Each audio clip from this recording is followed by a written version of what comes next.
Sir થયેલી આ 2-3 દિવસમાં જે કામગીરીઓ થઈ રહી છે તેના વિશે થોડો પ્રકાશ પાડજો. છેલ્લા 3 દિવસમાં સુરતમાં ભારે વરસાદ પડી રહ્યો છે. આજે ઉપરવાસના વરસાદને કારણે જે બારડોલી પલસાણા જે વિસ્તારમાં વરસાદ પડ્યો છે એ બધું જ પાણી ખાડી માર્ગે સુરતમાં પસાર થાય છે. તેના હિસાબે સુરતમાં પણ વરસાદ શરૂ છે. એટલે જે ખાડી માર્ગે જે ઉપરવાસનું પાણી આવે છે એટલે ખાડી 8.5 મીટરે જઈ રહી છે. સવારે જે નીચાણવાળા વિસ્તારના અત્યારે કુંભારિયા વિસ્તારમાં અમે જે વ્યક્તિને રેસ્ક્યુ કરવા જેવા તમે રેસ્ક્યુ કરી દીધા છે. સ્પેશિયલ 300-400 માણસો પેલી બાજુ સોસાયટી છે એની માટે સ્પેશિયલ હોડી પણ મૂકી દીધી છે આવન જાવન માટે. જે નીચાણવાળા વિસ્તાર છે આજે 4 વાગે ભરતીની પણ આગાહી છે.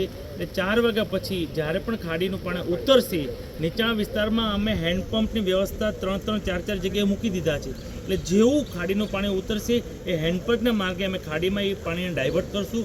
એટલે આવનારા રાતના સમયમાં નીચાણવાળા વિસ્તારમાં અમને સૌને આશા છે કે પાણી ઉતરી જશે. સર, અહીંયાથી કેટલા નંબર ઓફ પીપલને રેસ્ક્યુ કરવામાં આવી ચૂક્યા છે? અમે અહીંયાથી 35 લોકોને રેસ્ક્યુ કર્યા છે. એક નિવાસી શાળા છે ત્યાં 25 છોકરાઓને નિવાસી કર્યા છે. એટલે 2 જગ્યાએ અમારે રેસ્ક્યુ કરવા પડ્યા છે.